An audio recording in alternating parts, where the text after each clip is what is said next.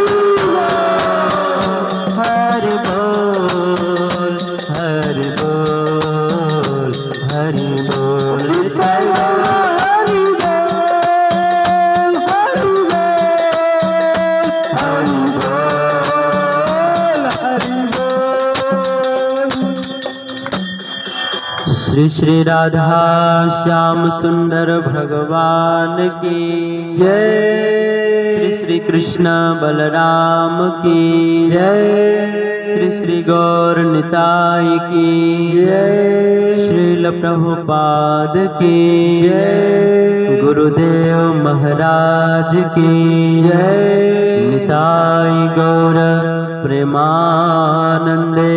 हरि हरि बोल। सब लोग दोनों हाथ जोड़कर मेरे पीछे बोलिए। ओम नमो भगवते वासुदेवाय। ओम नमो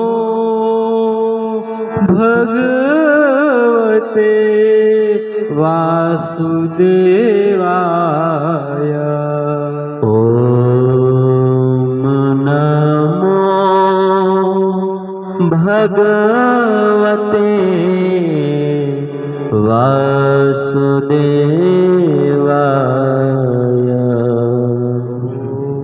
ओम नमो भगवते वासुदेवाय। ओम नमो भगवते वासुदेवाय। ओम नमो भगवते वासुदेवाय। ओम ज्ञान तिमिरान्धस्य ज्ञानाञ्जन शलाकया चक्षुरुन्मीलितं येन तस्मै श्री गुरुवे नमः। श्री चैतन्य मनोभीष्ट स्थापितं येन भूतले स्वयं रूपः कदा मह्यं ददाति स्वपदान्तिकम्। हे कृष्णा करुणा सिंधो दीनबन्धो जगत्पते। गोपेश गोपिकान्त राधाकान्त नमोस्तुते। तप्त कांचन गौरांगी राधे वृंदावनेश्वरी। वृषभानु सुते देवी प्रणमामि हरि प्रिये। जय श्री कृष्ण चैतन्य प्रभु नंद श्री अद्वैत गदाधर श्रीवासादि गौर भक्तवृंद। हरे कृष्णा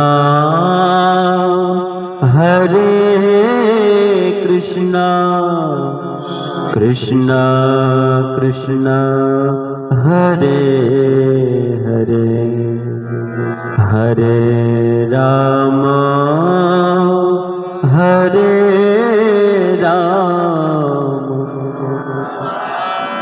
राम हरे हरे, हरे कृष्णा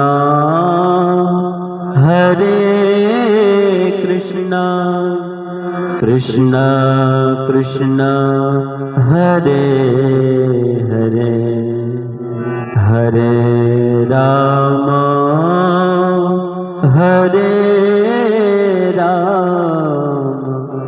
राम राम हरे हरे, हरे कृष्णा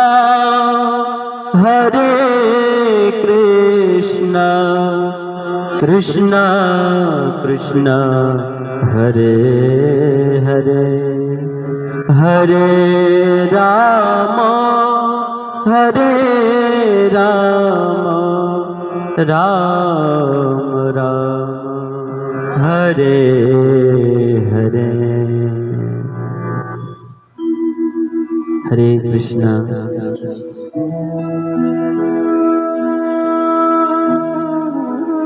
हरे कृष्णा कृष्णा कृष्णा हरे हरे, हरे राम हरे कृष्णा हरे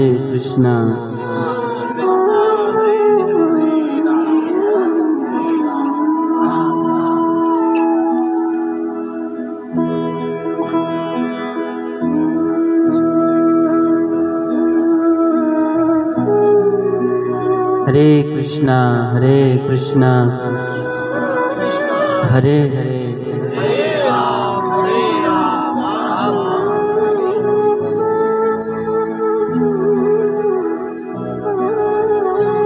तो आप सभी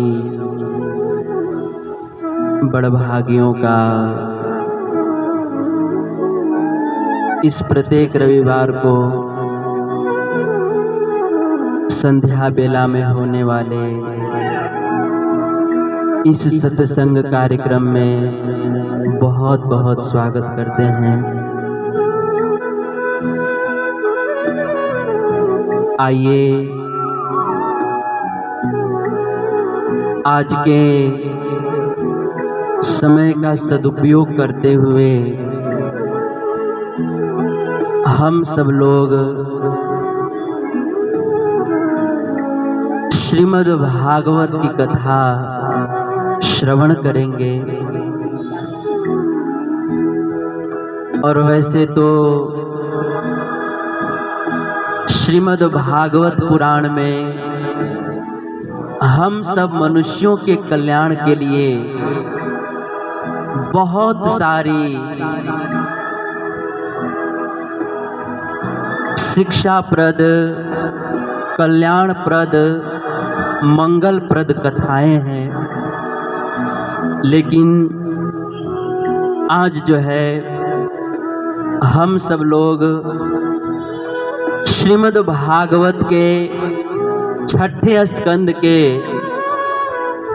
तीसरे अध्याय के 29 नंबर श्लोक के ऊपर थोड़ी सी चर्चा करेंगे। यह कथा कुछ इस प्रकार से प्रारंभ होता है कि एक समय नरक लोक में यमराज जी के दूतों ने यमराज जी से पूछा कि स्वामी, आप हमें यह बतलाइए कि इस संसार में किस जीव को हम लोग नरक में लेकर के आए। देखिए, बहुत महत्वपूर्ण प्रसंग है।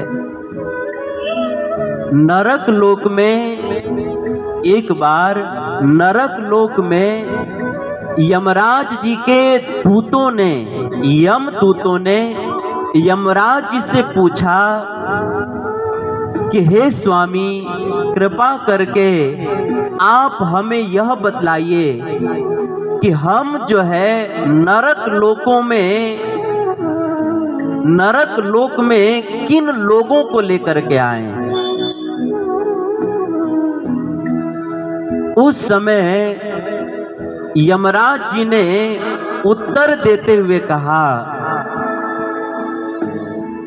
कि हे मेरे प्रिय दूतों, आप सब लोग इस संसार में जाइए, पृथ्वी लोक पर जाइए और 3 लोगों को इस नरक में पकड़ पकड़ करके लेकर आइए। 3 लोगों को इस नरक में जरूर लेकर के आइए।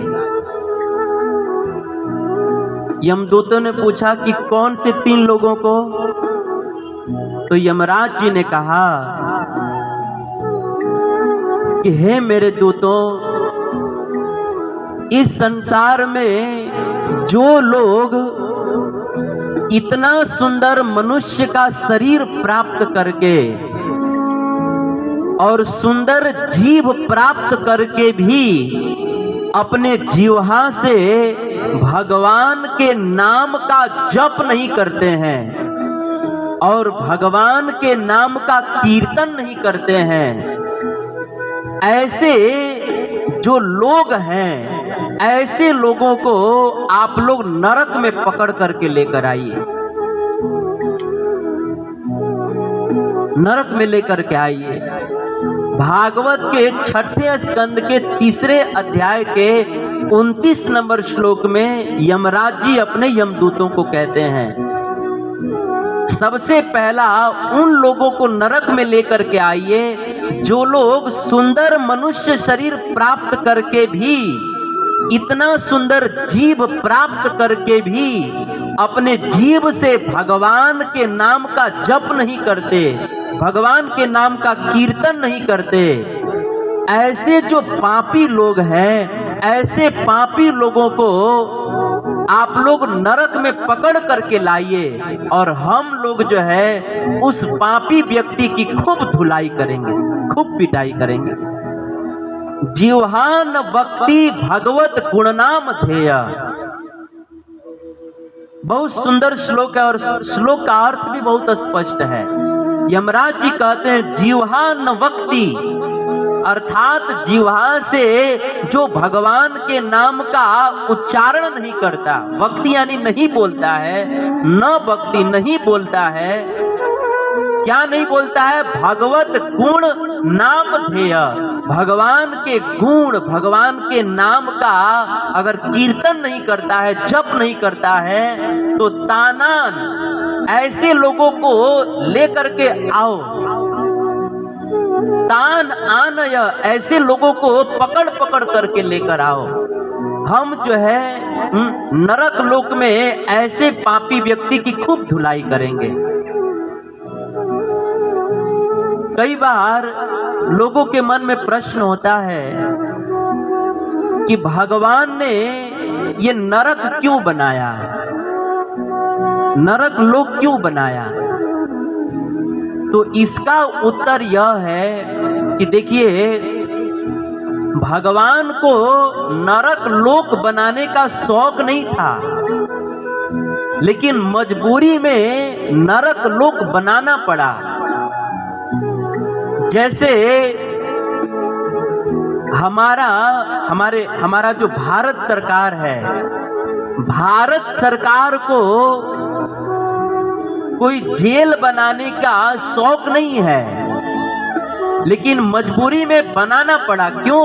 क्योंकि संसार में कुछ ऐसे लोग हैं जो भारत सरकार के नियमों के बिल्कुल विरुद्ध चलते हैं, खिलाफ चलते हैं।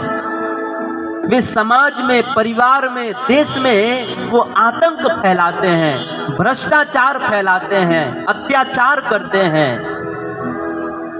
ऐसे लोगों को दंडित करने के लिए मजबूरन जो है भारत सरकार एक जेल का, एक कारागार का निर्माण करती है। उसको शौक नहीं है, मजबूरन उसको करना पड़ता है। वैसे ही जैसे अगर कोई व्यक्ति भारत सरकार के नियमों का उल्लंघन करता है तो उसके लिए भारत सरकार एक कारावास बनाती है, एक जेल बनाती है, कैदखाना बनाती है। वैसे ही इस ब्रह्मांड में जो जीव भगवान के द्वारा बनाए गए नियमों का उल्लंघन करते हैं, उसके खिलाफ चलते हैं, विरोध करते हैं, ऐसे लोगों को दंडित करने के लिए भगवान भी मजबूरी में एक नरक लोक बनाते हैं। और जो लोग भगवान के द्वारा बनाए गए नियमों का पालन नहीं करते हैं, ऐसे लोगों को उस नरक लोक में ले आकर के खूब धुलाई की जाती है, खूब पिटाई की जाती है उनकी।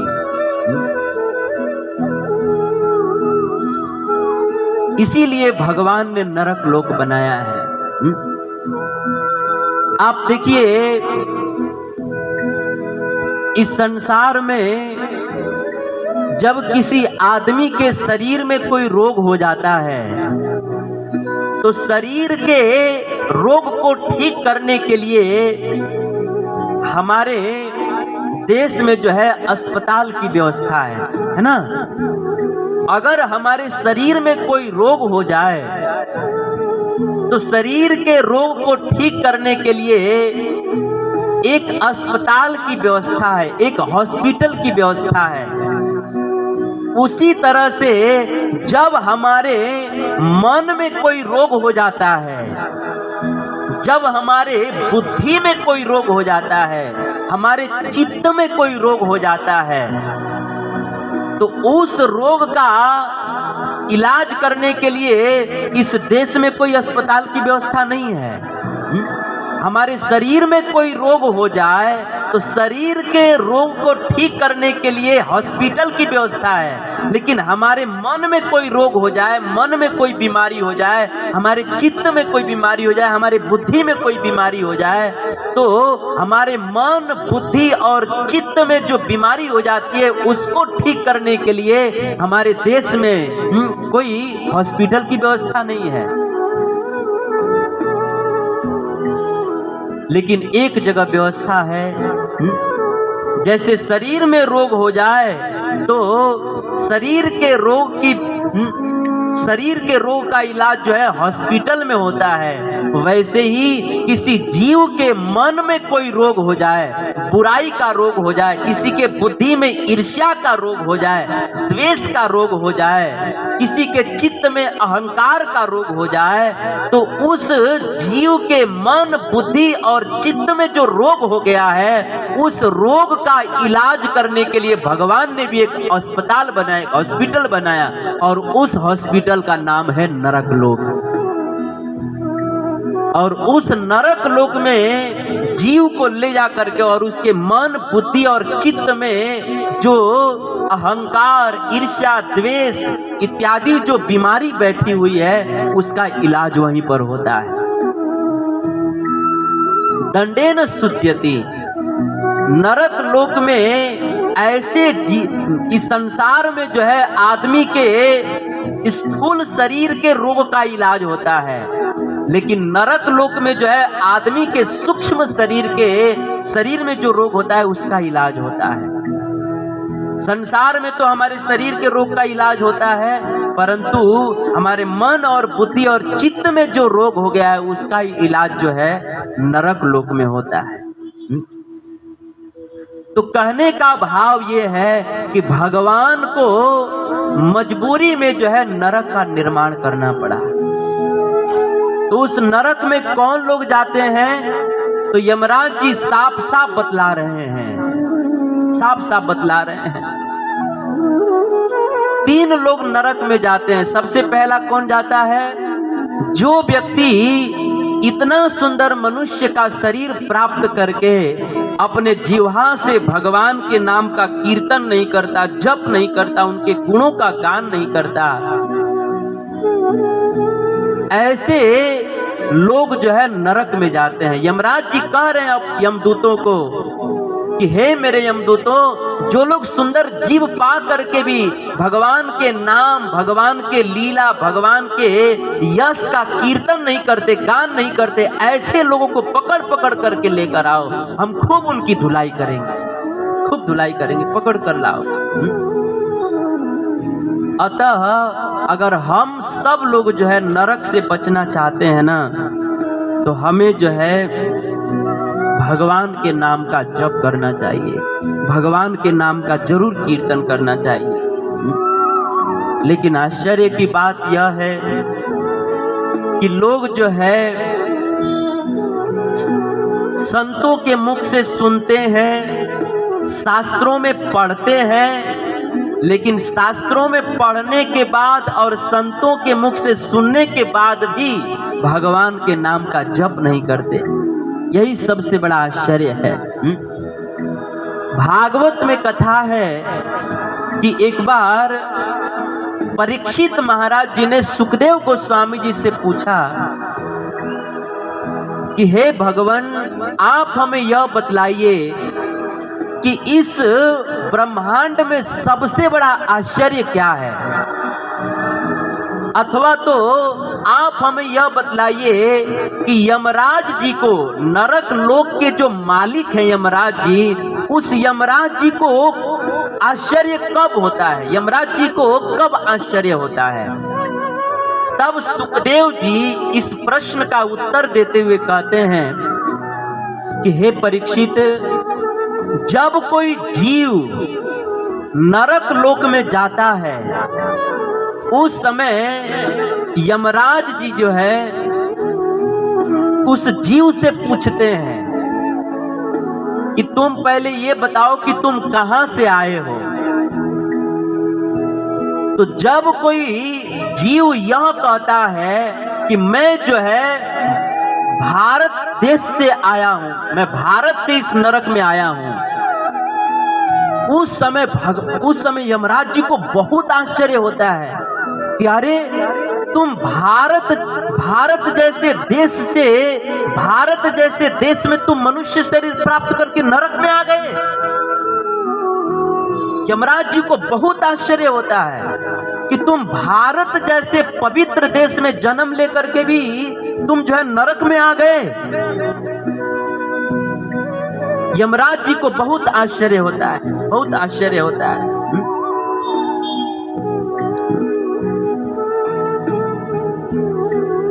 यमराज जी उस जीव से फिर पूछते हैं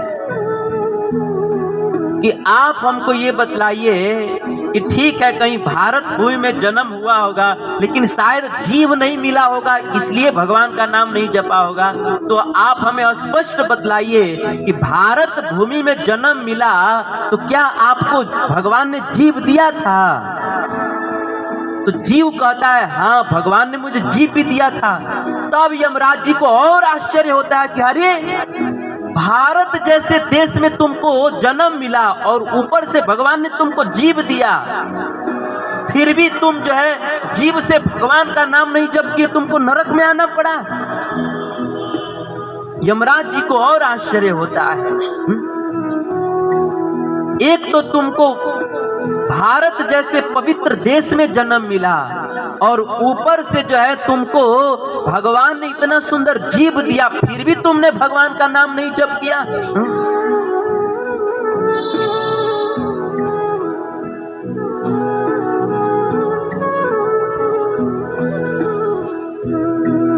हरे कृष्णा हरे कृष्णा।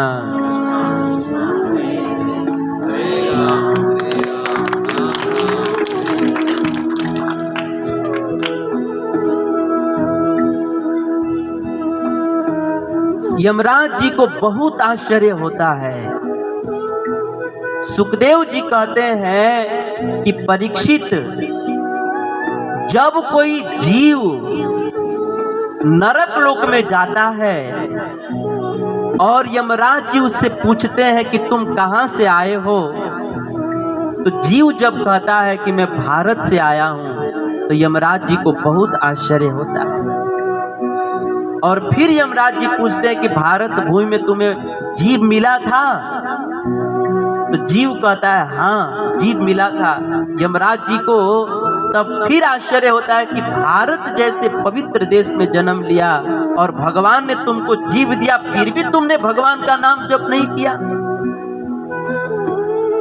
और तुमको नरक में आना पड़ा। उस समय यमराज जी को बहुत आश्चर्य होता है। सुखदेव जी कहते हैं कि परीक्षित, सुलभम भगवन नाम जीवहा स्वस्वर्तिनी तदपि नरकम यान्ति किम आश्चर्यम अतः परम। भारत जैसे पवित्र देश में जन्म लेकर के भी और इतना सुंदर जीव प्राप्त करके भी अगर कोई व्यक्ति भगवान के नाम का जप नहीं करता, कीर्तन नहीं करता, तब यमराज जी को बहुत आश्चर्य होता है। अतः हम सब लोगों को भारत भूमि में मनुष्य शरीर प्राप्त हुआ है, तो हम सब लोगों को निश्चित ही भगवान के नाम का जप और कीर्तन करना चाहिए, निश्चित करना चाहिए। क्योंकि भारत देश इतना पवित्र देश है कि इस भारत भूमि, इस भारत जैसे पवित्र देश में जन्म लेने के लिए देवता लोग भी तरसते हैं। भागवत में 5वें स्कंद में देवता लोग जो है वो अपने मुख से कहते हैं, अहो अमिशाम किमकारी शोभनम प्रसन्न एशाम स्विदित स्वयं हरि ऐर्जन्म लब्ध नृप भारताजिरे मुकुंद सेवई पैकम स्पृहाहीनः। भागवत के 5वें स्कंद में देवता लोग कहते हैं कि अहो देखो तो इस भारतवासियों का कितना बड़ा सौभाग्य है कि ये लोगों का जन्म जो है भारत भूमि में मिला है, ये लोगों का जन्म भारत में हुआ है। देवता लोग जो है भारत वर्ष में जन्म लेने के लिए तरसते हैं। जैसे हम लोग अपना घर छोड़ करके कहीं दूसरे जगह पर जाते हैं तो हम लोग क्या देखते हैं कि हम लोग जहाँ पर जा रहे हैं वहाँ पर यातायात की सुविधा है कि नहीं, वहाँ पर गाड़ी बढ़िया से मिलती है कि नहीं, स्टेशन पास में है कि नहीं, रेलवे स्टेशन पास में है कि नहीं, एयरपोर्ट पास में है कि नहीं, रोड पास में है कि नहीं, है ना। हम लोग अगर घर छोड़ करके कहीं दूसरे जगह घर खरीदना हो तो हम लोग यह सब सुविधा देखते हैं। लेकिन देवता लोग भगवान से प्रार्थना करते हुए कहते हैं कि हे प्रभु, अगर कभी आपकी इच्छा हुई कि आप जो है हम देवताओं को स्वर्ग से कहीं अन्यत्र भेजना चाहें ना प्रभु, तो आप जो है ऐसे जगह पर भेजिएगा जैसे संसार के लोग एक जगह से दूसरे जगह जाते हैं तो वहां पर देखते हैं गाड़ी, स्टेशन, एयरपोर्ट की सुविधा है कि नहीं, वैसे ही प्रभु आप जो है हमको स्वर्ग से कहीं पर भी जन्म दीजिएगा ना, तो बस वहां पर एक ही सुविधा दीजिएगा कि वहां पर आपके भक्तों का संग और आपकी कथा और आपके नाम का कीर्तन मिलता रहे हम लोगों को। ये चीज मिलता रहे। क्यों? क्योंकि देवता लोग कहते हैं नयत्र वैकुंठ कथा सुधापगा न साधवो भागवता अस्तदाश्रया नयत्र यज्ञेश मखा महोत्सवा सुरेश लोको अपि नवै सेव्यताम। क्योंकि जहां पर भगवान श्री कृष्ण की कथा नहीं होती, जहां पर भगवान राम और कृष्ण के गुणों का बखान नहीं होता, जहां पर जिस देश में भगवान के नाम का कीर्तन नहीं होता, जहां पर भगवान राम और कृष्ण के भक्त नहीं मिलते हैं, महात्मा नहीं मिलते हैं, ऐसे जगह पर हम लोगों का कभी जन्म मत दीजिएगा। अर्थात जिस भारत देश में यह सब कुछ सुलभ है, हे प्रभु आप जो है ना हम देवताओं को ऐसे भारत भूमि में जन्म दीजिएगा। देखिए हम सब बड़े सौभाग्यशाली हैं कि हम सबका जन्म भारत जैसे पवित्र देश में हुआ है। देवता लोग भी इस धरती पर जन्म लेने के लिए तरसते हैं। भारत देश की बड़ी महिमा है, बड़ी महिमा है। कहते हैं कि इस दुनिया में यद्यपि बहुत सारे देश हैं, इस दुनिया में बहुत सारे देश हैं, अमेरिका है, लंदन है, जापान है, यूरोप है, फ्रांस है, बहुत सारे, ऑस्ट्रेलिया है, कनाडा है, रूस है, बहुत सारे देश हैं। इस दुनिया में बहुत सारे देश हैं, लेकिन भारत देश जो है इतना पवित्र है, इतना पवित्र है कि यद्यपि इस धरती पर बहुत सारे देश हैं, लेकिन भारत देश इतना पवित्र देश है, इतना पवित्र देश है कि भगवान का एक नहीं, दो नहीं, तीन नहीं, चार नहीं, 10 नहीं, 12 नहीं, भगवान का 24 अवतार इस भारत जैसे पवित्र देश में ही हुआ है। इस धरती पर बहुत सारे देश हैं, लेकिन भगवान का 24 अवतार जो है इस भारत जैसे पवित्र देश में हुआ, अन्य देश में नहीं हुआ। ये इस भारत देश की महिमा है। भगवान ने इस धरती पर राम का अवतार लिया, कृष्ण का अवतार लिया, वराह का अवतार लिया, कच्छप का अवतार लिया, नरसिंह का अवतार लिया, वामन का अवतार लिया, अजीत का अवतार लिया, मोहिनी का अवतार लिया। भगवान ने इस धरती पर जो है 24 अवतार भगवान ने हमारे भारत देश में लिया। ये भारत भूमि की महिमा है। इतना ही नहीं, कहते हैं कि इस धरती पर बहुत सारे देश हैं, लेकिन हमारा भारत देश इतना पवित्र देश है कि गंगा, जमुना, अलकनंदा, कावेरी, मंदाकिनी, गोदावरी, सरयू, जितनी भी पवित्र नदियां हैं वह सारी पवित्र नदियों का अवतरण जो है हमारे इस भारत जैसे देश में हुआ। सारे पवित्र नदियों का अवतरण जो है, प्राकट्य जो है हमारे भारत देश में हुआ। अमेरिकन लोगों को गंगा जी में नहाने का सौभाग्य प्राप्त नहीं होता है, गंगा जी का अमृत जैसा जल पीने का सौभाग्य नहीं मिलता है। आप जाइए हरिद्वार में, वहां पर गंगा जी की जो कलकल अमृत की धारा बहती है, मैं गारंटी देता हूं कि आप उस जल को देखेंगे ना तो पिए बिना अपने को रोक नहीं पाएंगे। इतना पवित्र जल है, इतना पवित्र जल है गंगा जी का। मैं तो हमेशा कहता हूं कि मैं जब भी जाता हूं हरिद्वार में तो कमरे में बिसलेरी का भी पानी रखा रहता है ना तो नहीं पीते हैं।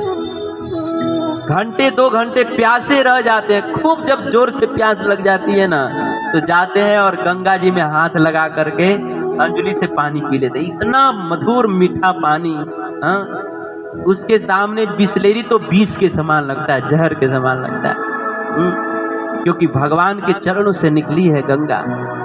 बहुत पवित्र जल है, इतना स्वच्छ, इतना शुद्ध जल है कि अगर गर्दन भर पानी हो तो भी नीचे दिखाई देता है कि नीचे एक एक रेत का रंग कैसा है, एक एक बालू का रंग कैसा है, मछलियां कैसे चल रही हैं, सब चमकती हुई दिखाई देती हैं। हम लोग कभी हरिद्वार भी चला जाएगा, उधर भी यात्रा निकाला जाएगा। हरिद्वार, बद्रिकाश्रम, ऋषिकेश, ये सब बहुत सुंदर स्थान है। तो हम लोग वहाँ भी किसी वर्ष चला जाएगा। इस वर्ष तो हम लोग वृंदावन ही चला जाएगा।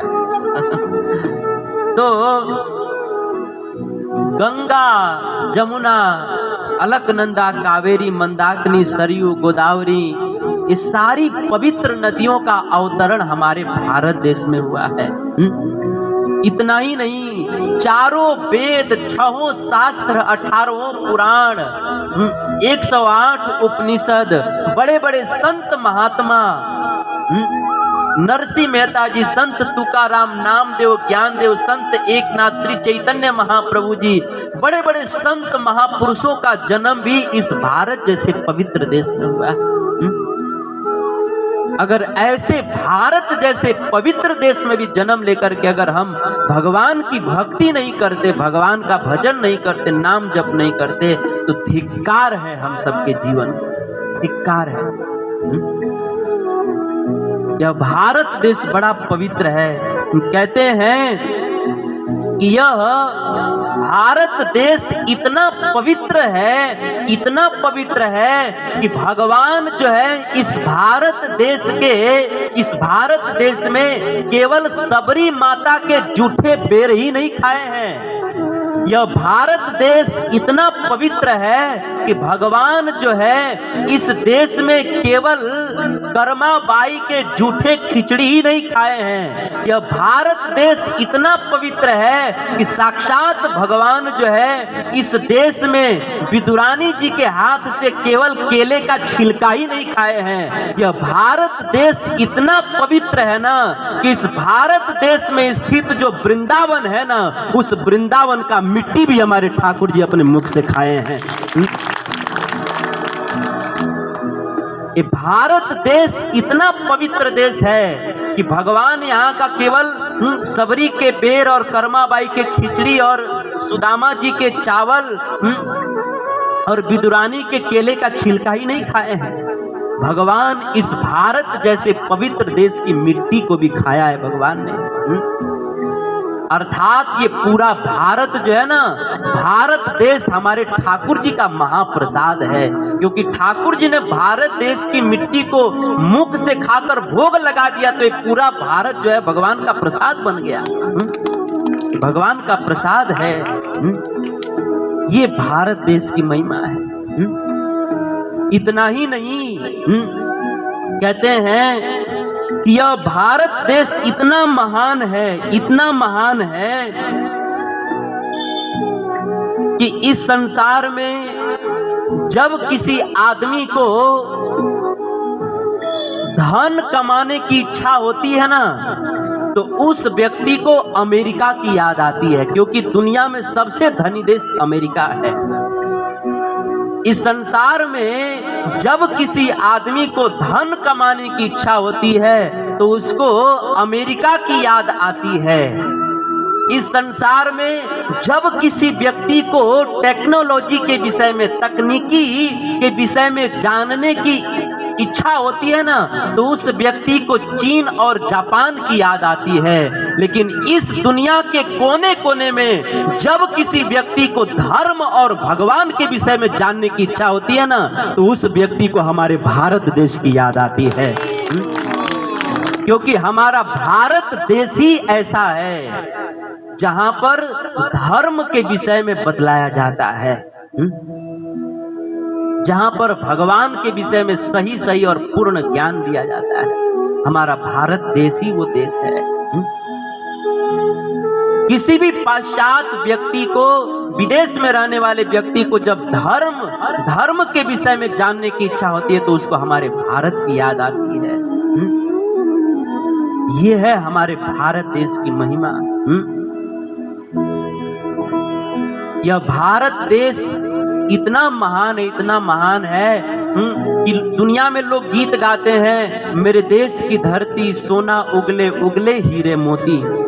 लोग कहते हैं कि हमारे भारत की धरती जो है सोना उगलती है, हीरा उगलती है, परंतु मैं कहता हूं कि हमारा भारत जो देश है, हमारे भारत देश के धरती से जो है सोना और हीरा ही नहीं प्रकट होता है। हमारा भारत देश इतना पवित्र है कि हमारे भारत के धरती से साक्षात हरि और हर भगवान शिव प्रकट होते हैं। साक्षात हीरा नहीं, हरि प्रकट होते हैं, हरिहर प्रकट होते हैं, विश्वनाथ और जगन्नाथ प्रकट होते हैं। ये हमारे भारत देश की महिमा है। कि भारत देश इतना पवित्र है कि लोग कहते हैं चंदन है इस देश की मिट्टी, तपोभूमि हर ग्राम है, हर बाला है देवी की प्रतिमा, बच्चा बच्चा राम है।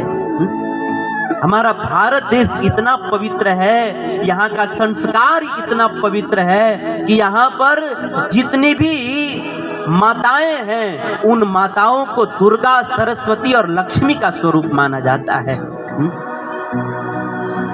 और जितने भी बच्चे हैं उन बच्चों को जो है राम और कृष्ण का स्वरूप माना जाता है। हर बाला है देवी की प्रतिमा, बच्चा बच्चा राम है। जहां अन्य धर्मों में स्त्रियों को जो है बेबी कहा जाता है, आजकल लोग बेबी कहते हैं। जहाँ अन्य धर्मों में जो है स्त्रियों को बेबी कहा जाता है, वहीं हमारा सनातन धर्म कितना उच्च विचार वाला है कि जहाँ अन्य धर्मों में स्त्रियों को बेबी कहा जाता है, वहीं पर हमारे सनातन धर्म में हर एक स्त्री को देवी कहा जाता है। सोचिए, इतने से ही समझ ले कि अन्य धर्मों में और हमारे सनातन धर्म में कितना अंतर है।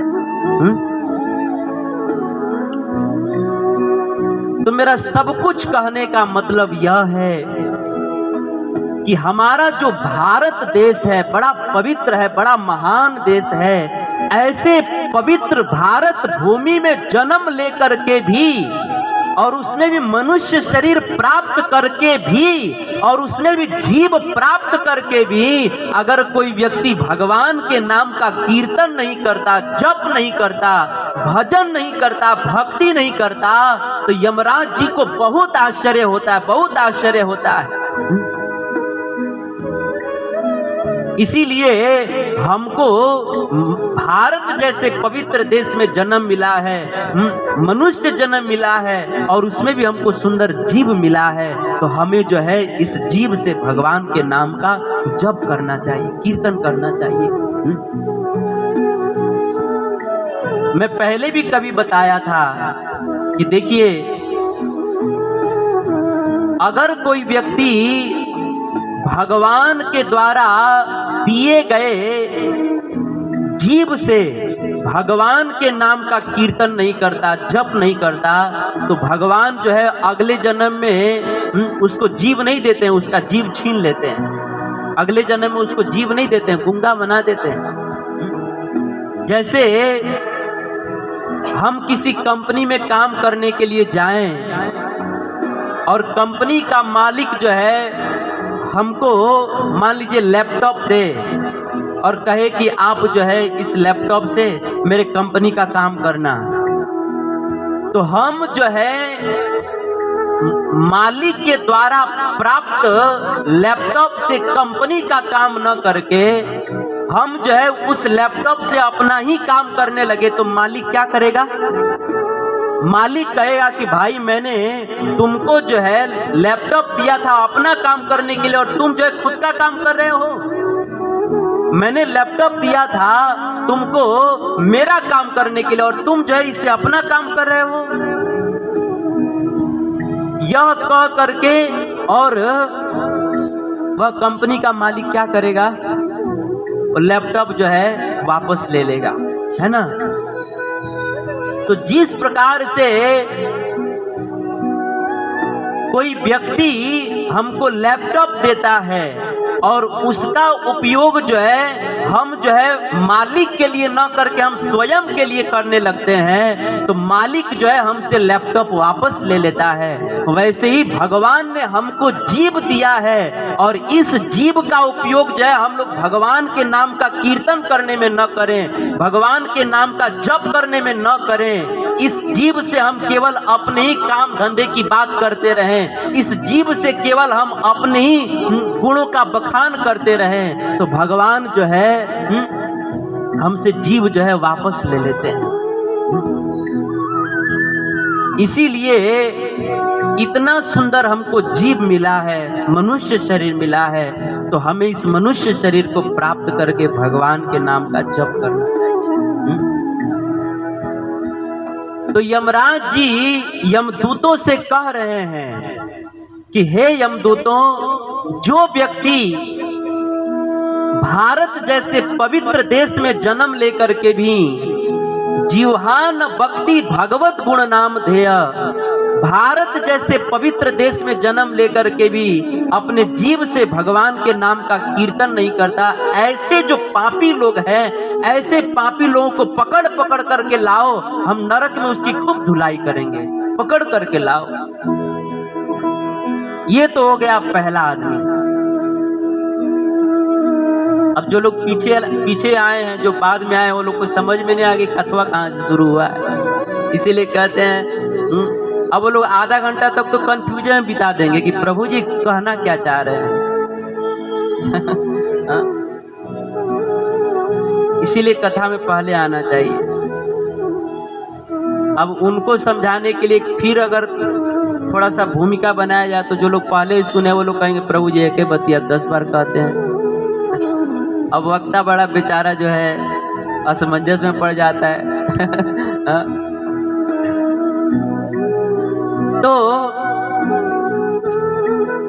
यमदूतों ने यमराज जी से पूछा कि हम नरक में किन को लेकर के आए, तो यमराज जी यमदूतों को बतला रहे हैं 3 लोगों को नरक में लेकर के आइए। सबसे पहला कौन? जो लोग जीव प्राप्त करके भी भगवान के नाम का, यश का, गुण का, उनके कीर्ति का गान नहीं करते, ऐसे लोगों को नरक में लेकर के आइए। ये तो हो गया पहले लोग। इसलिए आप सब लोग अगर नरक से बचना चाहते हैं, नरक के धुलाई से, पिटाई से बचना चाहते हैं, तो जीव से भगवान के नाम का कीर्तन करना चाहिए, भगवान के नाम का जप करना चाहिए। हरे कृष्णा हरे कृष्णा हरे हरे राम हरे हरे। तो ये तो हो गया पहला। और दूसरा क्या है? यमराज जी कह रहे हैं कि हे मेरे यमदूतों, चेतश्च न स्मरति तच्चरणार बिंद। हे मेरे यमदूतों, जो लोग इतना सुंदर मनुष्य देह प्राप्त करके भी अपने मन से भगवान के चरण कमलों का स्मरण नहीं करते हैं, ऐसे लोगों को भी पकड़ पकड़ करके लेकर आओ।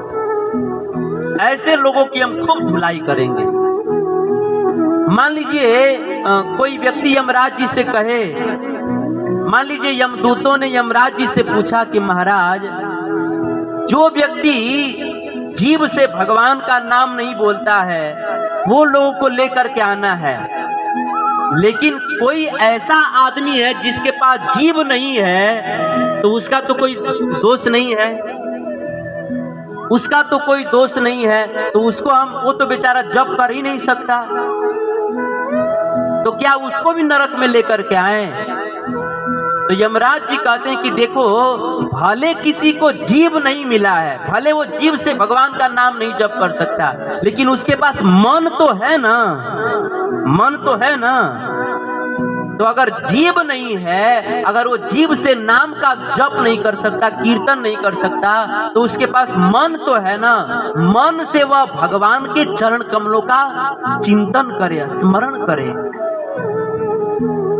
अगर कोई व्यक्ति मन से ठाकुर जी के चरण कमलों का चिंतन भी नहीं करता, स्मरण भी नहीं करता, तो ऐसे दुष्ट लोगों को, ऐसे पापी लोगों को पकड़ पकड़ के लाइए, बहुत पिटाई करेंगे, ऐसे लोग बहुत पीटेंगे।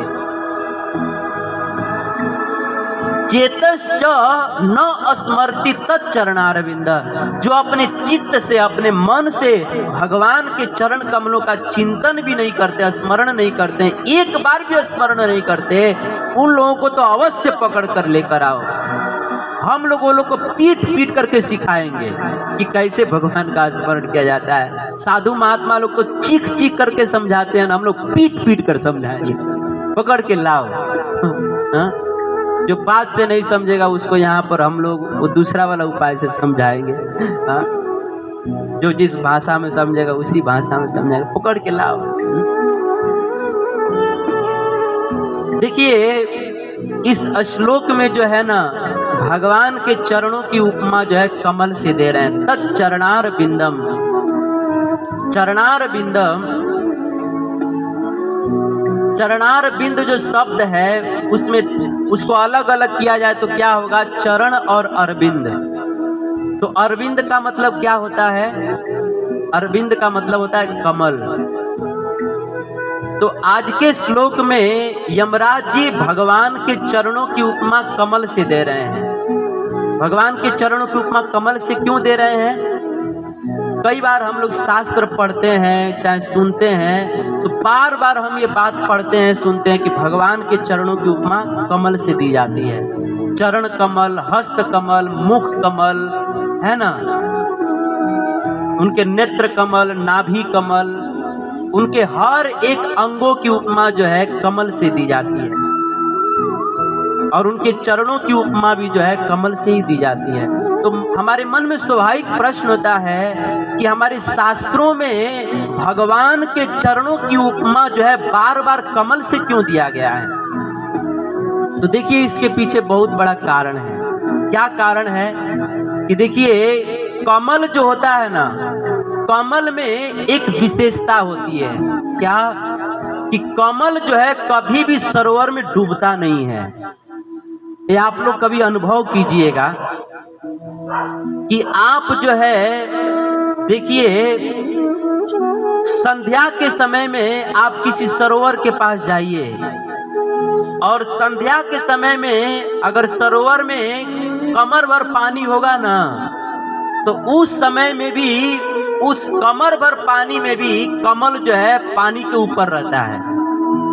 और रात को बारिश हो जाए और उसी सरोवर में गर्दन, रात भर में गर्दन भर पानी बढ़ जाए और फिर आप सुबह में जाकर देखिए तो कमल जो है पानी के ऊपर रहता है। ये कमल की विशेषता है कि कमल जो है कभी भी पानी में डूबता नहीं है। और इससे भी बड़ी बात यह है कि उस कमल का कोई भौरा आश्रय ग्रहण कर लेता है ना तो वह भौरा भी कभी भी पानी में नहीं डूबता है। तो हमारे आचार्य लोग कहते हैं कि जिस प्रकार से अगर कोई भौरा जो है कमल का आश्रय ग्रहण कर ले तो वह भौरा जो है कभी भी सरोवर में नहीं डूबता है, वैसे ही इस संसार में कोई जीव रूपी भौरा जो है भगवान के चरण रूपी कमल का आश्रय ग्रहण कर लेना तो जीव रूपी भौरा भी कभी इस भवसागर में नहीं डूबता है, कभी नहीं डूबता है। इसीलिए भगवान के चरणों की उपमा शास्त्रों में बार बार कमल से दी गई है। इसीलिए हमको भगवान के चरणों का आश्रय ग्रहण करना चाहिए।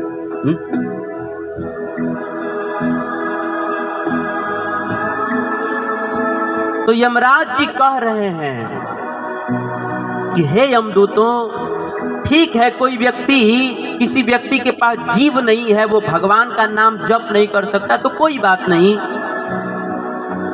उसके पास मन तो है ना, मन से वह भगवान के चरण कमलों का स्मरण करे और दिन में कम से कम एक बार तो जरूर भगवान के चरणों का स्मरण करे, जरूर चरणों का स्मरण करे।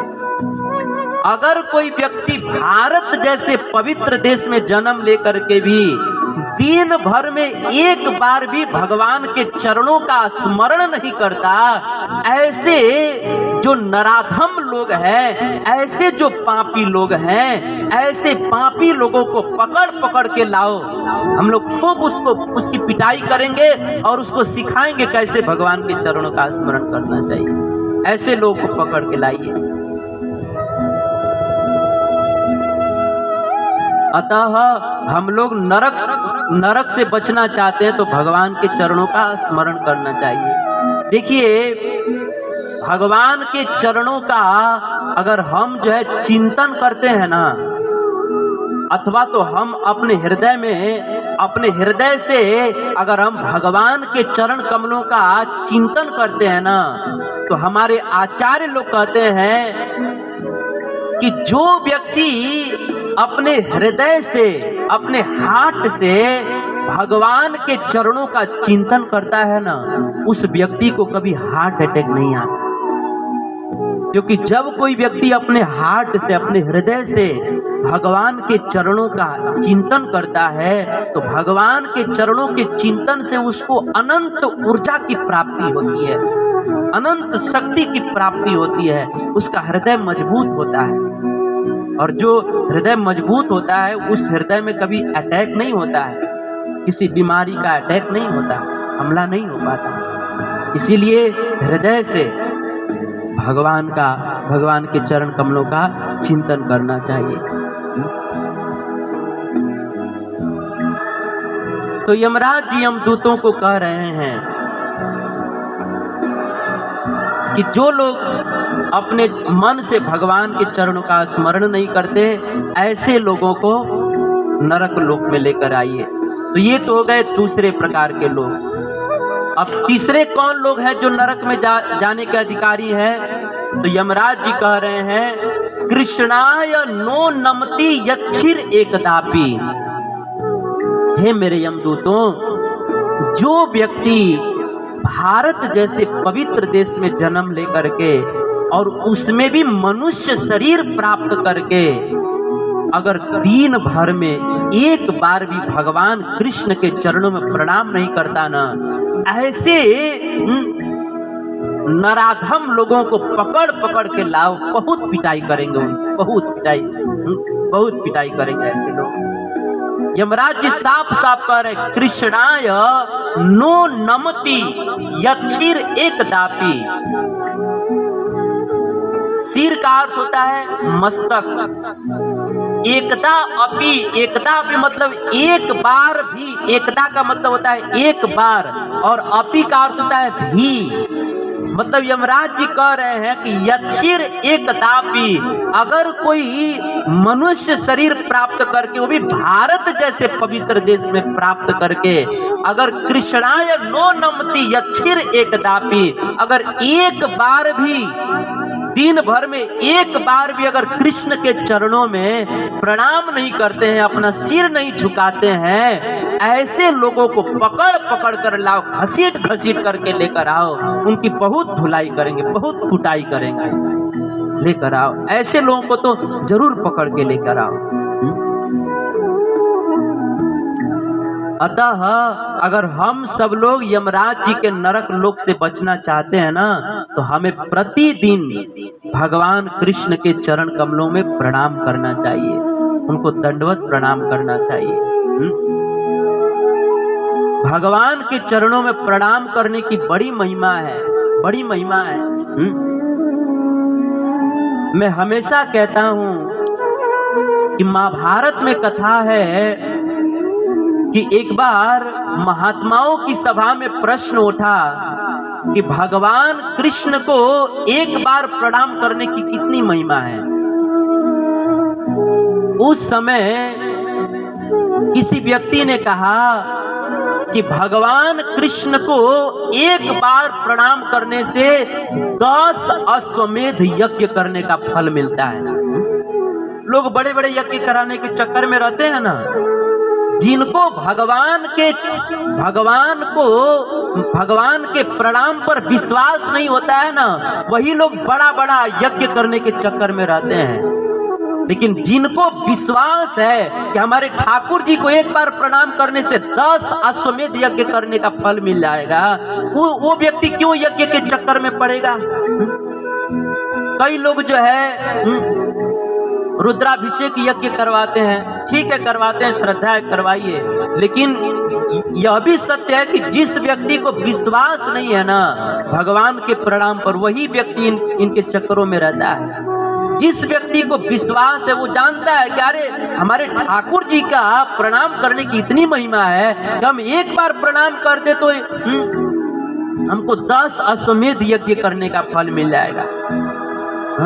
तो हम क्यों एक छोटा मोटा यज्ञ करने जाए, हम क्यों नहीं ठाकुर जी के चरणों में दिन भर दंडवत ही करते रहे। एक बार कहते हैं हम 10 बार दंडवत कर लेंगे हमारे ठाकुर जी के चरणों में। लेकिन हम लोगों को विश्वास नहीं होता है। जिसको विश्वास नहीं होता है ना वही भटकता है, वही भटकता है। इस संसार में जो है ना कुछ लोग जो है ना वो बल्ब की तरह होते हैं, बल्ब की तरह। जो बल्ब होता है ना, कई बल्ब जो होता है उसको बटन टिपिए तो तुरंत जल जाता है।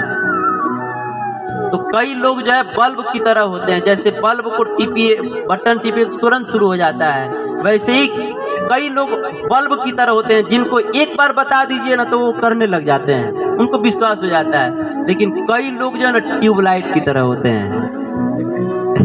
ट्यूबलाइट का बटन दाबिए तो पहले फिर आँखियाँ बंद करता है, फिर खुलता है, फिर बंद होता है, फिर खुलता है, फिर ऐसे भूख भाई करके एकदम भुका जाता है। फिर लगभग 5-10 मिनट के बाद जो है भुकाने के बाद खुल जाता है कि नहीं? तो कुछ लोग जो है ना ट्यूबलाइट की तरह होते हैं, उनको कितना भी समझाइए फिर यहाँ से जाएंगे, फिर कथा में आएंगे, फिर यहाँ से जाएंगे, फिर कथा में आएंगे। तो ऐसे जो है भूख भाई चलते रहता है, और पता नहीं कई वर्षों तक ऐसे ही चलते रहता है। तो हम लोगों को ट्यूबलाइट की तरह नहीं बनना, हम लोगों को बल्ब की तरह बनना है। बल्ब का एक बार बटन टिपिए तुरंत चालू हो जाता है। वैसे ही सत्संग में शास्त्र की बात एक बार जो बता दी जाती है, बस बिना तर्क वितर्क के उसको स्वीकार कीजिए। तो भगवान, तो महाभारत में कथा है कि महात्माओं की सभा में प्रश्न उठा कि भगवान कृष्ण को एक बार प्रणाम करने से कितना फल मिलता है। तो किसी ने कहा कि भगवान कृष्ण को एक बार प्रणाम करने से 10 अश्वमेध यज्ञ करने का फल मिलता है।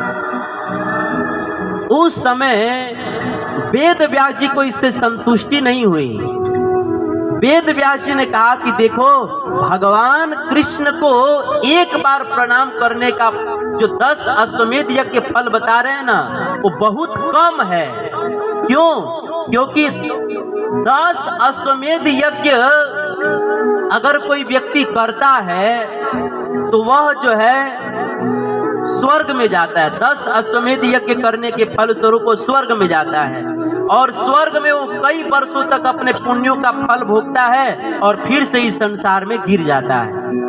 तेतम भुक्त्वा स्वर्गलोकम विशालम क्षीणे पुण्ये मृत्यु लोकम विशन्ति। तो अगर वेद व्यास जी ने कहा कि अगर कोई व्यक्ति भगवान कृष्ण को एक बार प्रणाम करे और उसे 10 अश्वमेध यज्ञ करने का फल मिले और उसके फल स्वरूप जो है वो स्वर्ग में जाए और फिर से संसार में जन्म मृत्यु के चक्कर में गिर जाए, फंस जाए, तो भगवान कृष्ण को तो प्रणाम करने की महिमा ही घट जाएगी। इसीलिए वेद व्यास जी ने कहा कि देखो, भगवान कृष्ण को प्रणाम, एक बार प्रणाम करने से 10 अश्वमेध यज्ञ करने का फल नहीं मिलता है, क्योंकि 10 अश्वमेध यज्ञ करने वाला व्यक्ति स्वर्ग में जाता है और फिर से उसको स्वर्ग से इस संसार सागर में गिरना पड़ता है। लेकिन हमारे ठाकुर जी के चरण कमलों में एक बार भी कोई व्यक्ति प्रणाम कर दे तो उस व्यक्ति को कभी भी इस संसार में नहीं आना पड़ता है, वो हमेशा हमेशा के लिए भगवान के वैकुंठ में चला जाता है। कि महाभारत में लिखा है, एको अपि कृष्णस्य कृतः प्रणामो दशाश्वमेधाव भृतेन तुल्यः दशाश्वमेधि पुनरेति जन्म कृष्ण प्रणामी न पुनर्भवाय। 10 अश्वमेध यज्ञ करने वाला व्यक्ति पुनः संसार में आएगा, जन्म मरण के चक्कर में फंसेगा। लेकिन हमारे ठाकुर जी के चरणों में एक बार भी कोई प्रणाम कर देगा ना, तो वो व्यक्ति कभी भी जन्म मरण के चक्कर में नहीं पड़ेगा। ये है भगवान कृष्ण को एक बार प्रणाम करने की महिमा। इसीलिए हमको दिन में कम से कम एक बार तो जरूर भगवान के चरणों में दंडवत करना चाहिए। अगर पुरुष हैं तो उनको दंडवत करना चाहिए, और माताएं हैं तो उनको पंचांग प्रणाम करना चाहिए। 5 अंगों से, 2 पांव, 2 हाथ और 1 सिर से 5 अंगों से प्रणाम करना चाहिए। और पुरुषों को भगवान के सामने दंडा की तरह गिर जाना चाहिए, दंडवत करना चाहिए। दिन में कम से कम एक बार तो जरूर प्रणाम करना चाहिए। भगवान के चरणों प्रणाम करने की बड़ी महिमा है। मैं अक्सर अपनी कथाओं में कई बार कहता हूँ, कि एक बार रावण ने विभीषण जी को लात मार दिया और जब रावण ने विभीषण को लात मारा उस समय विभीषण जो है रावण को छोड़ करके राम जी की शरण में आए और राम जी के शरण में आकर के केवल एक बार प्रणाम कर दिए।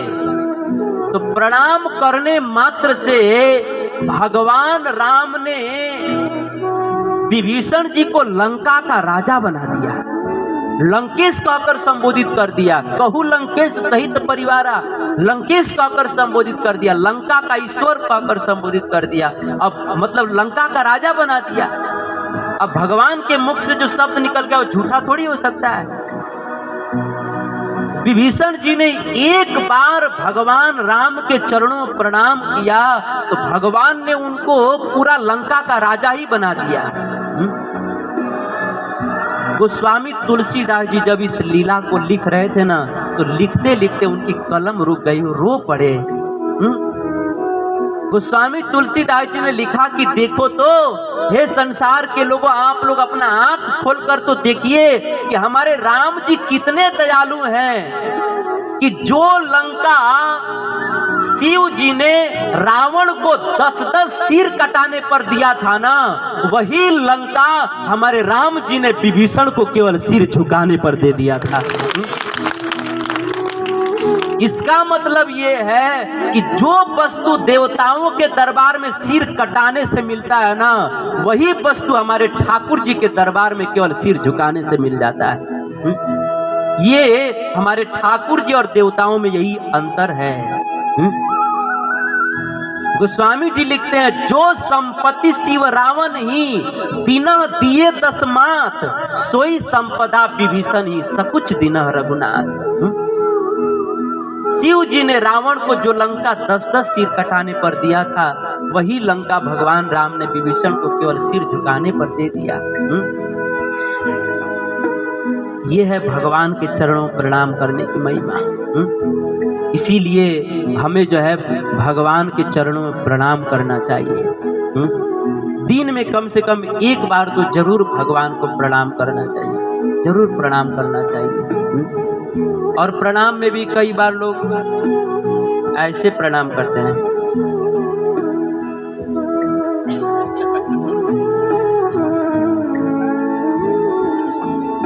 ये कौन सा शास्त्र में लिखा है, ये कौन सा प्रणाम है?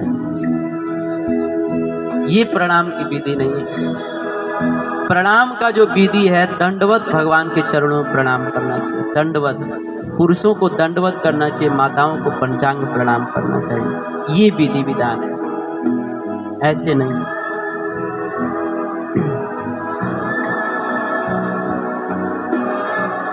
तो यमराज जी अपने यमदूतों को कह रहे हैं कि हे मेरे यमदूतों, जो लोग इस संसार में भारत जैसे पवित्र देश में जन्म लेकर के भी, मनुष्य शरीर प्राप्त करके भी दिन में 24 घंटे में एक बार भी अगर भगवान कृष्ण के राम के चरणों में प्रणाम नहीं करते हैं ना, तो ऐसे पापी लोगों को पकड़ पकड़ करके लेकर आओ।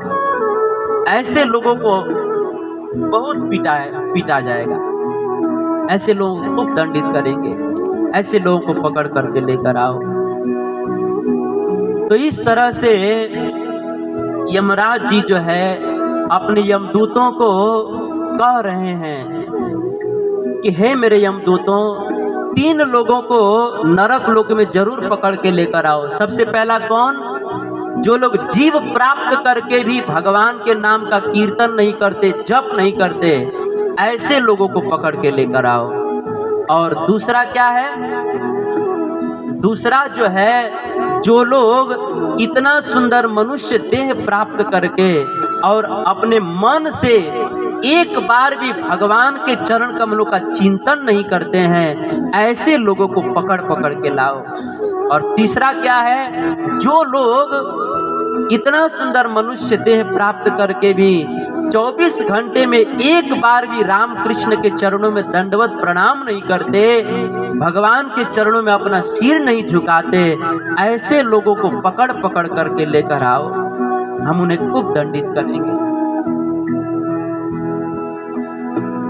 ये तो भागवत में यमराज जी ने बतलाया है, और अन्य पुराणों में यमराज जी ने बतलाया है कि जो लोग एकादशी व्रत का पालन नहीं करते हैं, जो लोग अपने जीवन में प्रामाणिक गुरु को स्वीकार नहीं करते हैं, धारण नहीं करते हैं, ऐसे लोगों को पकड़ पकड़ के लेकर आओ। अतः अगर हम सब लोग नरक लोक में जाने से बचना चाहते हैं, हम लोग नरक लोक में जाने से बचना चाहते हैं, तो हमें जो है यह 5 काम करना चाहिए। जीभ से भगवान के नाम का जप, मन से जो है भगवान के चरण कमलों का चिंतन, और अपने सिर से भगवान के चरण कमलों में प्रणाम, और एकादशी व्रत का पालन, और अपने जीवन में प्रामाणिक गुरु को धारण करना चाहिए। अगर हम ये 5 कार्य करते हैं तो हम कभी नरक में नहीं जाएंगे, और अगर हम ये नहीं करते हैं तो कोई गारंटी नहीं है, जरूर जाना पड़ेगा। यमराज जी यमदूतों से कह रहे हैं, तानान, ऐसे लोगों को ताना आन, या ऐसे लोगों को लेकर के आओ, जबरदस्ती पकड़ के लेकर आओ, जबरदस्ती पकड़ के लेकर आओ। कई बार लोग जो होते हैं ना, वो बहुत बुद्धिमान होते हैं। कई बार लोग जो है ना, यमराज जी के दूतों को भी धोखा देने के चक्कर में पड़ जाते हैं। मनुष्य की खोपड़ी कितना चलती है, कभी कभी ब्रह्मा जी परेशान हो जाते हैं मनुष्यों की खोपड़ी के आगे। एक बार ऐसे ही एक आदमी था, मूर्तिकार था, उसने बहुत जो है हरे कृष्णा कृष्णा कृष्णा हरे हरे, राम राम हरे हरे। एक बार एक मूर्तिकार था, बहुत सुंदर मूर्ति बनाता था, बहुत सुंदर मूर्ति बनाता था, लेकिन साथ ही साथ वो बहुत दुष्ट प्रवृत्ति का था, बहुत पाप भी करता था। जीवन भर उसने पाप किया, और जब मरने का समय आया, और जब उसको पता चला कि यमराज जी के दूत हमको लेने के लिए आ रहे हैं, तो उस समय उसने क्या किया पता है? उसने जो है अपने जैसे, मूर्तिकार तो था ही, अपने जैसे शकल का 10 मूर्ति बना दिया। अपने जैसे शकल का 10 मूर्ति बना दिया, और एक कमरे में रह करके, और उसी में वो अभी बैठ गया।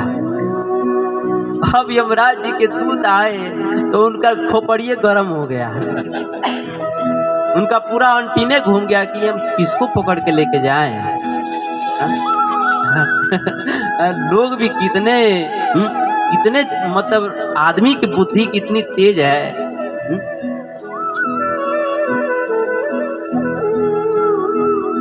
एक बार एक लड़के ने अपने मित्र से पूछा कि अरे यार, हम जो है ना एक लड़की से बहुत प्रेम करते हैं, तो हमें उसको बताना है, तो हम कहाँ जाकर बताएं? तो वो लड़के ने कहा मंदिर में जाके बताओ। तो वो मित्र ने पूछा मंदिर में जाकर क्यों बताएं? तो वो मित्र ने कहा मंदिर में इसलिए बताना क्योंकि मंदिर में लड़कियों के पाँव में चप्पल नहीं होते हैं इसलिए मंदिर में बताना नहीं तो कहीं और बताओगे तो चप्पलिया देंगे तो मनुष्यों खोपड़ी बड़ा तेज चलता है। तो उसने अपने जैसा 10 मूर्ति बना लिया। यमराज जी के दूत आए और चक्कर में पड़ गए कि हम किसको लेकर के जाएं। अब वो जो है वापस नरक लोग चले गए और जाकर बताए महाराज बड़ा दुविधा हो गई बा के पकड़ के ले आ जाए, एक शकल के 10 को बैठल पड़ गया किसको पकड़ के ले आया जाए। तो यमराज जी ने कहा कि आप लोग चिंता मत कीजिए, देखो बेटा आप लोग चिंता मत कीजिए, हम आप लोग के बाप हैं ना, बाप बेटा को कोई हरा देगा, हम आप लोग के बाबूजी है ना हमको कोई नहीं हराएगा। और फिर यमराज जी आए और यमराज जी ने यमदूतों से कहा कि देखो हम कैसे पकड़ते हैं। यमराज जी आए और आ करके जो है जो 10 मूर्ति बना के रखा था वहाँ पर यमराज जी आकर कहने लगे, वाह वाह, ये इतना सुंदर मूर्ति किसने बनाया है? अगर वो आदमी ये मूर्तियों को बनाने वाला अगर मिल जाते ना तो हम उनके गोड़वा धो के पी लेते अरे उनको तो इतना बड़ा पुरस्कार देते ना कि प्रधानमंत्री और राष्ट्रपति भी ऐसा पुरस्कार नहीं देंगे। बस मिल जाए कौन इतना सुंदर मूर्ति बनाए। अब जैसे यमराज जी ने कहा तब वो पूरा धूरा झाड़ के खड़ा हो गया, महाराज हम बनोले बनी चली चली पुरस्कार दी। तो यमराज जी ने अपने यमदूत से कहा ले बनो तनी रसरिया ले आओ लो, डंडा लेके आओ लो, इनके नरक लोक में लेके चलो लो, उमा जो ना एकदम कोना में ले आके इनके पूरा पुरस्कार दिया ले डंडा से। फिर पकड़ के ले गए। तो कहने का मतलब ये है कि लोग बड़े संसार के लोग जो है नरक लोक से बचने के लिए बहुत सारा ताम झाम उपाय करते हैं। यमराज जी के दूतों को भी धोखा दे देते हैं। लेकिन कोई कितना भी धोखा देने का प्रयास करे, यमराज जी के दूत इतने एक्सपर्ट हैं, यमराज जी इतने एक्सपर्ट हैं, कोई बच नहीं पाएगा, कोई बच नहीं पाएगा। इसीलिए अगर हम सब लोग जो है नरक लोक में जाने से बचना चाहते हैं तो हमें जो है ये 5 काम अवश्य करना चाहिए। और साथ ही साथ जो है हम सब लोगों को खुद तो भगवान की भक्ति करनी ही चाहिए और साथ ही साथ अपने बच्चों को भी भगवान की भक्ति की शिक्षा देनी चाहिए। भक्ति की शिक्षा देनी चाहिए। देखिए कई बार जो बच्चे होते हैं ना, बच्चे जितना अच्छे से भक्ति करते हैं उतना बड़े लोग नहीं कर पाते हैं। इसलिए बच्चों को तो जरूर भक्ति की शिक्षा देनी चाहिए।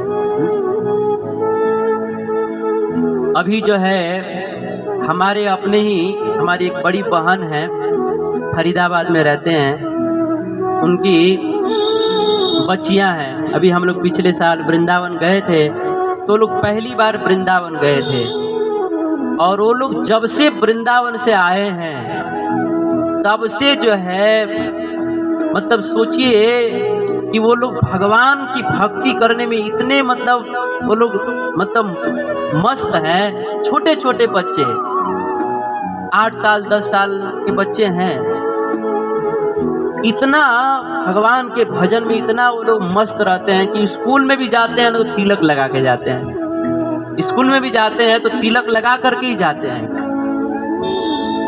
और अपने बैग में जो है झोली माला भी रख के जाते हैं। और जब दोपहर को लंच हो जाता है तो खा करके जब करते हैं। छोटे छोटे बच्चे और इतना ही नहीं, घर में जो है ठाकुर जी की सेवा करने के लिए रोज आपस में झगड़ा करते हैं कि आज हम कपड़ा पहनाएंगे, आज हम नहलाएंगे, आज हम आरती करेंगे। तो हमारी दीदी जो है पहले 1 गोपाल रखी थी, अब 2 गोपाल लेके आ गई वो लोग के झगड़े के वजह से। और रोज हमारे मोबाइल पर रोज व्हाट्सएप पर जो है वो लोग भजन गा गा करके भेजते हैं और बहुत अच्छा। हम किसी की बड़ाई नहीं करते हैं, लेकिन वो लोग ऐसा करते हैं कि कहना पड़ रहा है। मेरे व्हाट्सएप पर देखेंगे तो कितना सारा रोज वो राधा जो है रोज 1 श्लोक गीता का रोज भेजती है मेरे पास, रोज भेजती है और भजन गा गा करके जय राधा माधव कुंज प्यारी। हम जो बोलते हैं उसको सुन करके हमको ही रिकॉर्ड करके भेजते हैं लोग। और अभी कुछ दिन पहले जो है राधा रो रही थी कि हम वृंदावन जाएंगे, तो इतना रोई कि 2 दिन से कुछ खाई नहीं। तो दीदी हमारे पास फ़ोन की कि राधा बहुत रो रही हैं। तो हमने उसको समझाया और पूछा कि तुम इतना क्यों रो रही हो वृंदावन जाने के लिए।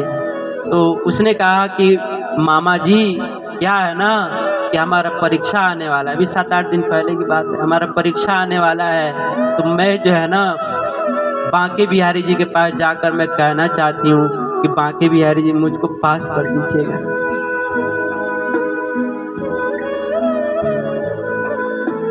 देखिए, हम प्रशंसा नहीं कर रहे, लेकिन एक बच्चों के भीतर जो है भगवान के प्रति लगाव कितना जल्दी से हो जाता है। उम्र में बहुत छोटे हैं, लेकिन एक बार वृंदावन गए तो देखिए वो लोग के मन में भगवान कितने भर गए हैं। कितना वो लोगों ने भगवान को, अब भले आगे चल कर के संगति जैसी मिली, कुछ बिगड़ जाएंगे, क्या हो गया पता नहीं, लेकिन बाल्यावस्था की बात कर रहे हैं। उसके मन में है, छोटी सी एक बार गई है वृंदावन, लेकिन उसको पता है कि वृंदावन में जो बांके बिहारी जी हैं बहुत दयालु हैं, उनसे जो कुछ कहते हैं वो पूरा करते हैं। इसलिए उसी के लिए रो रही थी कि मैं जाना चाहती हूँ वृंदावन में। 2 दिन इसके लिए वो प्रसाद नहीं खाई थी। तो कहने का मतलब ये है कि हमारे घर पर जो बच्चे हैं वो लोगों को, हम लोगों को निश्चित भक्ति की शिक्षा देनी चाहिए, क्योंकि बच्चे जल्दी से स्वीकार कर लेते हैं। बच्चे जल्दी से स्वीकार कर लेते हैं। हमारे अमन प्रभु के साथ में वो छोटा सा बालक आता है, कृष्णा, कितना सुंदर श्लोक बोलता है। कभी कभी बड़े बुजुर्ग लोग भी ऐसा श्लोक नहीं बोल पाते हैं, इतना स्पष्ट बोलता है। हमारे दिव्यांशु जी कितना अच्छा श्लोक बोलते हैं। तो बच्चों को शिक्षा देनी चाहिए, बच्चों को शिक्षा देनी चाहिए। क्यों बच्चों को शिक्षा देनी चाहिए? तो हमारे भागवत में बतलाया गया है कि जो माता पिता अपने बच्चों को भक्ति की शिक्षा देते हैं ना, तो बच्चों का उद्धार बाद में होता है, पहले उस माता और पिता का ही कल्याण हो जाता है। भागवत में कथा है, आप सब लोग जानते हैं कि एक बार ध्रुव महाराज की सौतेली माता ने ध्रुव महाराज को कुछ अपशब्द कह दी, तो ध्रुव महाराज जी को बहुत बुरा लग गया। 6 साल के बालक ध्रुव को बहुत बुरा लग गया। ध्रुव रोते रोते अपनी माँ के पास गया, सुनीति के पास जाकर रोने लगा। माता सुनीति ने अपने ध्रुव बेटा को कहा कि बेटा तुम जो है तनिक भी चिंता मत करो और अपनी सौतेली माँ से ईर्ष्या मत करो। तुम्हें अपने पिता के गोद में बैठना है ना, तो जाओ भगवान विष्णु का भजन करो, भक्ति करो। भगवान प्रसन्न होंगे तो तुमको जो है तुम्हारे पिताजी की बात तो दूर रही, ब्रह्मा जी से भी बड़ा पद प्रदान कर देंगे। आराधया अधोक्षज पाद पद्म, भगवान विष्णु की आराधना करो, भक्ति करो। ध्रुव महाराज अपनी माता की बात मान करके मथुरा के मधुवन में चले गए और वहां पर जा करके भजन करने लगे, तपस्या करने लगे। और ऐसा भजन किया, ऐसा तपस्या किया कि केवल 6 महीने के भजन के प्रभाव से साक्षात वैकुंठ बिहारी भगवान जो है मधुवन में उस छोटे से 6 साल के ध्रुव महाराज के सामने प्रकट हो गए। ध्रुव महाराज ने भगवान को प्रणाम किया और भगवान ने ध्रुव महाराज जी को वरदान दे करके और फिर वहां से अंतर्धान हो गए। और फिर जो है ध्रुव महाराज अपने घर पर आए और पूरा जीवन भर भगवान की भक्ति किए। अब जब जीवन का अंत समय आया, उस समय भगवान के वैकुंठ से सोने का विमान आया और उस विमान पर भगवान के 4 पार्षद बैठे हुए थे। उन्होंने आकर के ध्रुव महाराज से निवेदन किया कि ध्रुव महाराज आप चलिए, आप सोने के विमान में बैठिए और वैकुंठ लोक में चलिए। ध्रुव महाराज विमान पर बैठने ही जा रहे थे, उस समय तुरंत उनको अपनी माँ की याद आई कि अरे मेरी माँ ने मुझको भक्ति का संस्कार दिया था, भक्ति की शिक्षा दी थी, उसी के फल स्वरूप जो है आज वैकुंठ बिहारी भगवान का मर्सिडीज कार मेरे घर पर आया हुआ है। मेरी माँ के भक्ति के संस्कार के वजह से आज मेरे द्वार पर साक्षात भगवान के पार्षद सोने का विमान लेकर आए हैं। उस समय ध्रुव महाराज ने भगवान के पार्षदों से कहा कि देखो, मैं जो है विमान में नहीं बैठूंगा, मैं भगवान के धाम में नहीं जाऊंगा। अगर आप लोग मुझको भगवान के धाम में लेकर जाना चाहते हो तो सबसे पहले जो है मेरी माँ को भगवान के धाम में लेकर चलो, मेरी माँ को लेकर चलो, फिर उसके बाद मैं जाऊंगा। उस समय भगवान के पार्षदों ने कहा कि ध्रुव, तुम तनिक भी चिंता मत करो, क्योंकि तुम्हारी माँ ने जो है तुमको भक्ति की शिक्षा दी है ना, इसीलिए भगवान ने तुमसे पहले तुम्हारी माता का कल्याण कर दिया। देखो, तुमसे पहले तुम्हारी माँ बैकुंठ में जा रही है। उनसे पहले जो है दूसरे सोने के विमान में बैठा करके भगवान के पार्षद उनको बैकुंठ में लेके जा रहे थे। जब ध्रुव महाराज ने देखा कि मेरे से पहले मेरी माता को भगवान अपने बैकुंठ में बुला रहे हैं, उस समय तब जो है ध्रुव महाराज सोने के विमान में बैठे और तब बैकुंठ गए। कि भागवत में कथा है, प्रसंग बड़ा है, लेकिन कहने का भाव यह है कि माता सुनीति ने अपने पुत्र ध्रुव को भक्ति का संस्कार शिक्षा दिया था, तो ध्रुव का उद्धार बाद में हुआ। सबसे पहले माता सुनीति का उद्धार हुआ। इसीलिए हम सब लोगों को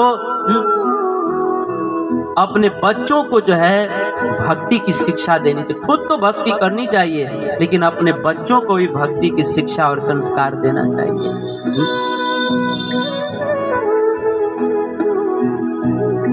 तो इस तरह से अगर हम सब लोग भगवान की भक्ति करते हैं, भगवान का भजन करते हैं, तो हमें कभी भी नरक में नहीं जाना पड़ेगा।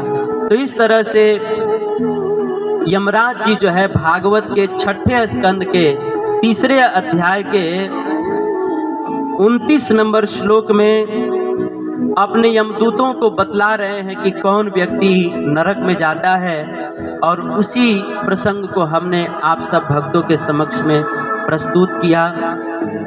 समय हो गया है, मैं अपने वाणी को विराम करता हूँ। कोई त्रुटि हुई होगी तो अपना पुत्र दास समझकर क्षमा कीजिएगा। ग्रंथराज श्रीमद् भागवतम की जय, हरिनाम संकीर्तन की जय, श्रील प्रभुपाद की जय, निताई गौर प्रेमानंदे।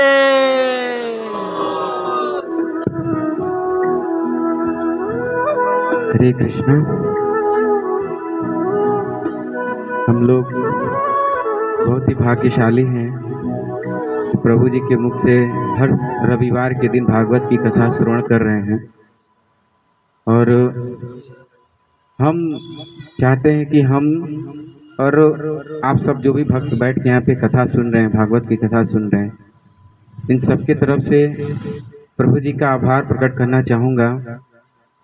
आप आए, हमारे जीवन कैसे बदला, हमें अपने जीवन को जीने की कला कैसे हमने सीखा, ये सब आज हम लोग प्रभु जी के माध्यम से ही जान रहे हैं। हर चीज़ भक्ति कैसे करनी चाहिए, हर चीज़ आपने दिया हमें प्रभु जी। एक प्रकाश की किरण बनकर आए हमारे लिए, और हमें कैसे जीना चाहिए, भक्ति कैसी करनी चाहिए, हर चीज़ प्रभु जी के माध्यम से हम सीखने को, रोज हर संडे को, हर रविवार को हमें कुछ न कुछ नया सीखने को मिलता है। तो एक बार दोनों हाथ ऊपर उठाते हुए प्रभु जी के लिए आभार प्रकट करेंगे महामंत्र से। हरे कृष्णा कृष्णा कृष्णा हरे हरे, हरे राम राम राम हरे हरे। हम लोग के लिए प्रभु जी केवल अपना समय ही नहीं देते हैं, बल्कि हम लोग के लिए प्रभु जी ने अपना पूरा जीवन ही यहाँ दे दिया। आप सोच सकते हैं प्रभु जी का कितना दिन हो जाता है, वो अपने घर नहीं जाते हैं। अगर यहाँ का कार्यक्रम हो ना, तो हर जगह का कार्यक्रम कैंसिल करके यहाँ कथा कहने के लिए रुक जाते हैं। हम लोग बहुत भाग्यवान हैं, बहुत भाग्यशाली हैं, जो ऐसे संत के मुख से हम लोग कथा सुनते हैं, और ऐसे संत हमारे बीच में हैं। हमें एक छोटा सा श्लोक याद आ गया है, मैं कहना चाहूँगा कि कहते हैं कि कौमार प्रहलाद महाराज जी जब छोटे थे, बाल्यावस्था में थे, तो प्रहलाद महाराज जी ने बोला था, कौमार अवस्था तो प्राज्ञो धर्मा ना भगवता निह। दुर्लभम मानुषम जन्म तदप्त